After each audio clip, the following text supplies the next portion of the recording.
Hello again YouTube, Jake here, and welcome back to Reading Too Much Into Things. And so we come to the second half of Kamen Rider Ghost's story. 13 episodes in. And yes, I am still annoyed at the pacing. Let's dive right in with episode 13, Gokai, Jiryu no Otoko, or Splendid, the Man of Freedom. Thankfully, they are starting just a day after Takeru's reset, giving him 98 days, as we open with Takeru and Spectre meeting at Ryu's grave. Because Spectre has calmed down a bit, he's willing to share some of what happened to him 10 years ago with Takeru. However, not much. We cut to the Ganma world in all its hellscape glory. We find Prince Daijab, who...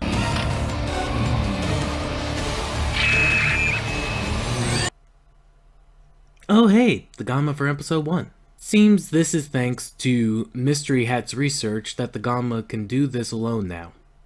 Okay, never were told that the Ganma couldn't, but moving on. Back on Earth, the astronaut Ganma lets out waves that disrupt electronic devices. One person affected by this happening upon an icon lost during episode 12. And much like the Gamma icons, it leaps up into the man, possessing him with the soul of a luminary. Back at the temple to drown his friends out, Takeru tries to listen to the Musashi icon, as it spoke to him during episode 11. He goes to Sage for answers, because Takeru is a slow learner. Sage starts to reveal that gathering the icons may also save Ryu's soul, but when pressed, focuses on hinting that Sakamoto Ryoma is the next icon to make its appearance. Ryoma was a famous revolutionary at the end of the Tokugawa shogunate who tried to replace the shogunate system with one more similar to the upcoming Western democracies. He is also famous for bringing two intensely angry at each other, constantly fighting, never agreeing on anything, clans together in order to overthrow shogunate supporters. He was assassinated before the start of the Meiji Restoration and the Meiji period, but he was also seen as very influential for the melding of Western technology and innovation with Eastern tradition. And I can't really complain about using him since, as it said in Japan, there were bound to be more Japanese heroes than other nations. But also because it's an interesting pick.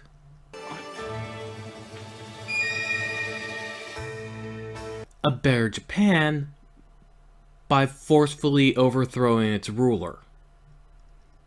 Though I will admit, it's daring for this show to have such an anti-Tokugawa stance, generally speaking. Onari bursts in with the news of strange goings-on in the city. As we see the astronaut Gamma, whose motif historically is Yuri Gagarin, so I guess that's cosmonaut Gamma. Also grumble that an astronaut is being made a villain, is attacking the city's electricity sources.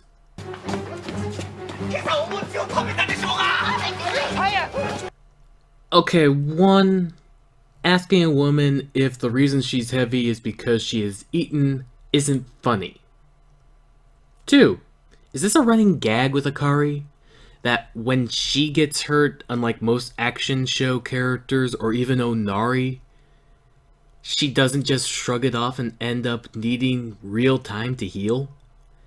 Is she so science-oriented that she is defying TV expectations?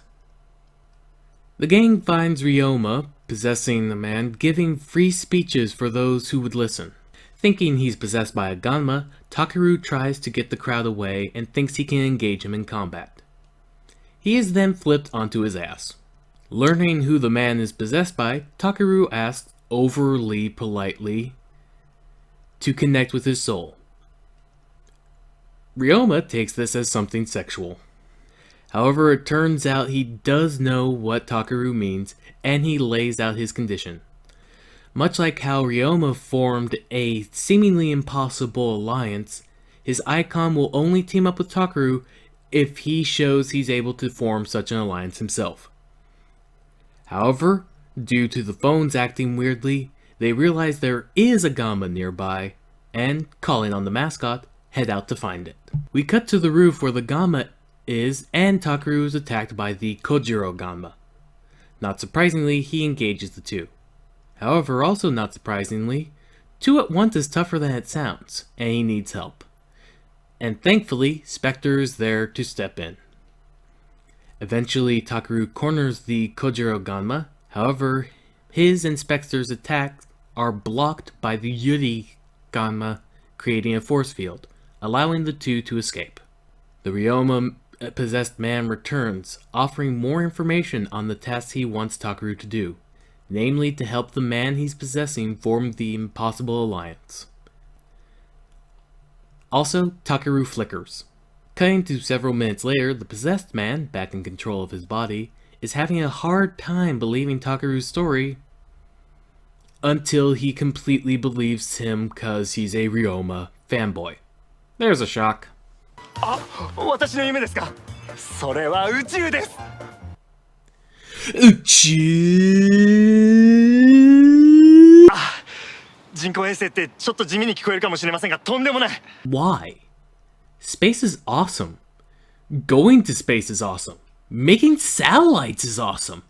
How is dreaming about space and stuff to do up in space boring? The possessed man brings up the problem that's in his way, namely that he has a new project in mind. However, to complete the project, he needs his father's help, and the father refuses to do so. At the factory where the father works, the possessed man tries to share his plans. However, the father will have no part of it. The two almost coming to blows before Takaru has to force them apart. Looking at the names and knowing Japanese, Takaru puts together that the Sacho alliance that Ryoma's icon was talking about is likely getting this father and son team to work together. The two are then forced out.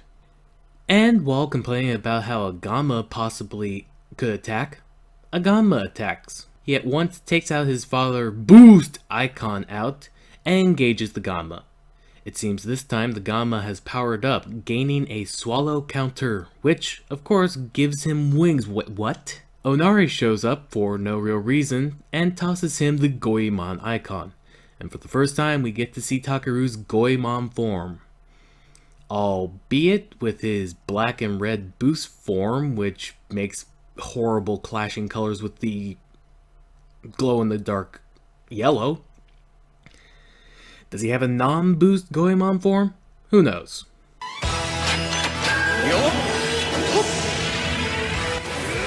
I know I should be railing about how they're just making him out to be the creator of Kabuki or something, or the idea that he was a ninja and it's really the fictionalized version of ninja. But there's so little one can accurately find about Goemon. I can't work up the energy. Don't remind me! Takaru puts in 2 icons into these sunglasses slots and unleashes a dramatic, but only during a full moon, finishing attack, destroying the Gamma again. And so our episode ends with Prince Daijob and the Yuri Gamma sneaking into an unguarded satellite control room, ready to wreak havoc. And that was episode 13, with the new norm set up, that of the icons possessing people and Takaru having to please them. Personally, I think I prefer that over the mess of the first 10 episodes. Though, as interesting a pick that Ryoma was, they really dumbed down the hero and his importance to just, no, but you have to have a big dream. Yes, there was a part where he realized he was thinking too small scale and instead should be thinking about how to make all of Japan better. But mostly, he wasn't about big dreams, he was about introducing democracy in place of imperialism. I can speak. Though really, how do you relate that idea in modern day outside of simplifying what democracy is? Well, since I still have a strike on my account, dating this video. there's likely going to be a cut here. So I will see you in the second half.